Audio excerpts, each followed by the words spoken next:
आप सभी माताओं बहनों को होली अष्टमी की हार्दिक शुभकामनाएं। होली का व्रत हर साल कार्तिक कृष्ण पक्ष की अष्टमी तिथि को रखा जाता है और ऐसा भी कहा जाता है कि जिस वार की दीपावली होती है उसी वार का होली का व्रत होता है। इस व्रत को सभी विवाहित स्त्रियां संतान प्राप्ति के लिए रखती हैं और संतान की सुख समृद्धि व लंबी आयु की कामना करती हैं।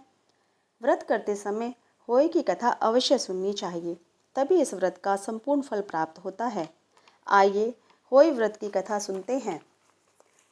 एक साहूकार था जिसके 7 बेटे 7 बहुएं और एक बेटी थी। सब कोई मिट्टी लेने गई तो मिट्टी खोदते समय ननद के हाथ से स्याऊ का बच्चा मर गया। तब स्याऊ माता बोली कि मैं तेरी कोख बांधूंगी। तब ननद ने सब भाभियों से कहा कि मेरे बदले तुम अपनी कोख बंधवा लो। तो 6 भाभियों ने तो मना कर दिया, परंतु छोटी भाभी ने सोचा अगर मैं अपनी कोख नहीं बंधवाऊंगी तो सासू जी नाराज होंगी, इसलिए उसने अपनी कोख बंधवा ली। तब उसके बच्चा होता और होई साते के दिन मर जाता। एक पंडित को बुलाकर पूछा कि क्या बात है जो मेरा बच्चा होई साते के दिन मर जाता है। तब उसने कहा कि तू सुरही गाय की सेवा कर।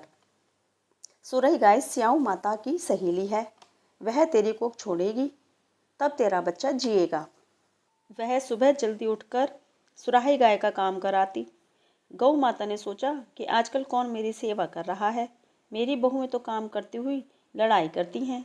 तो गौ माता ने सुबह उठकर देखा कि साहूकार के बेटे की बहू है जो सारा काम कर जाती है। गौ माता बोली, तेरी क्या इच्छा है जो तू मेरा इतना काम करती है, मांग, क्या मांगती है। तो साहूकार की बहू बोली, मुझे वचन दो। तो गौ माता ने वचन दे दिया। तब वह बोली कि स्याऊ माता तुम्हारी सहेली हैं और स्याऊ माता ने मेरी कोख बांधी है, सो तुम मेरी कोख छुड़वा दो। तब गौ माता 7 समुद्र पार अपनी सहेली के पास जाने लगी तो रास्ते में धूप थी। वह एक पेड़ के नीचे बैठ गई। थोड़ी देर में एक सांप आया और पेड़ पर गरुड़ पंखनी का बच्चा था उसको डसने लगी। तो साहूकार की बहू ने सांप को मारकर ढाल के नीचे दे दिया और बच्चों को बचा लिया। गरुड़ पंखनी आई और साहूकार के बेटे की बहू को चोंच मारने लगी। तो वह बोली कि मैंने तेरा बच्चा नहीं मारा, यह सांप तेरा बच्चा मार रहा था, मैंने बचा लिया। तब गरुड़ पंखनी बोली कि तू क्या मांगती है। वह बोली, 7 समुद्र पार स्याऊ माता रहती हैं, हमको उसके पास पहुंचा दो। तो गरुड़ पंखनी ने उन्हें अपनी पीठ पर बिठाकर स्याऊ माता के पास पहुंचा दिया। तो स्याऊ माता बोली, आओ बहन, बहुत दिनों में आई। और स्याऊ माता बोली कि मेरे तो सिर में बहुत जू पड़ गई हैं।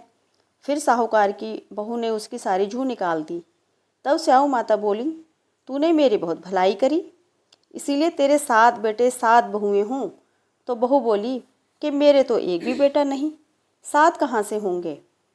तब स्याऊ माता बोली, क्यों नहीं होंगे। तब वह बोली कि पहले मुझे वचन दो। स्याऊ माता ने कहा, अगर मैं वचन से फिर जाऊं तो धोबी के घाट पर काकरी हो जाऊं। तब साहूकार की बहू ने कहा, मेरी कोख तो तेरे पास बंधी पड़ी है। तब स्याऊ माता बोली, तूने मुझे ठग लिया, मैं तेरी कोख खोलती नहीं, परंतु अब खोलनी पड़ेगी। जा, तेरे घर 7 बेटे 7 बहुएं मिलेंगी और 7 उजमन करियो, 7 मांडिया 7 कढ़ाई करियो। वह घर गई तो वहाँ देखा 7 बेटे 7 बहू बैठी हैं। बहुत धन हो गया तो उसने 7 होई मांडी, 7 उजमन करे, 7 कढ़ाई करी। सारी जिठानी बोली कि सब जल्दी जल्दी पूजा कर लो, नहीं तो वह रोने लग जाएगी। थोड़ी देर में उन्होंने अपने बेटों से कहा कि तुम्हारी चाची रोई क्यों नहीं। तो बच्चों ने जाकर देखा, आकर बताया कि चाची के यहाँ होई मंड रही है। तब जिठानी भाग कर गई और देखा कि कोख छुड़ा लाई है। तब वह बोली, तुमने तो कोख बंधवाई नहीं, मैंने बंधवा ली, परंतु स्याऊ माता ने दया करके मेरी कोख खोल दी। हे स्याऊ माता, जैसे साहूकार के बेटे की बहू की कोख खोली, वैसे कहते सुनते हुंकारा भरते सब परिवार की कोख खोलती जाइयो। होई माता की जय। तो माताओं बहनों, एक कहानी के बाद दूसरी कहानी अवश्य कहनी चाहिए। तो गणेश जी की कहानी कहते हैं। एक बार विनायक जी महाराज थे, एक चुपटी में चावल और एक में दूध लेकर घूम रहे थे और कह रहे थे, कोई मेरी खीर बना दो, कोई मेरी खीर बना दो। तो एक बुढ़िया माई बोली कि ला बेटा मैं तेरी खीर बना दूँ। वह एक कटोरी ले आई। तब विनायक जी बोले कि बुढ़िया माई कटोरा क्यों लाई है, भगोना लाकर चढ़ा दे। तब बुढ़िया माई बोली कि इतने बड़े का क्या करेगा, कटोरा ही बहुत है। तो विनायक जी ने कहा कि तू चढ़ा कर तो देख। तो बुढ़िया माई ने भगोना चढ़ा दिया और चढ़ाते ही वह दूध से भर गया। फिर विनायक जी ने कहा मैं बाहर जाकर आता हूँ, तो तू खीर बना कर रखियो। खीर बनकर तैयार हो गई, परंतु विनायक जी महाराज नहीं आए। तो बुढ़िया माई का मन ललचा गया और वह दरवाज़ा बंद करके खीर खाने लगी और बोली कि विनायक जी महाराज भोग लगाओ, और खीर खाने लगी। इतने में विनायक जी आए और बोले बुढ़िया माई खीर बना ली। तो बुढ़िया बोली हाँ, आकर जिम लो। तो विनायक जी बोले मैंने तो जिम लिया, जब तू जिमने लगी तभी मैंने भोग लगा लिया था। तब बुढ़िया माई बोली कि तुमने तो मेरा पर्दा हटा दिया, परंतु किसी और का पर्दा मत हटाना।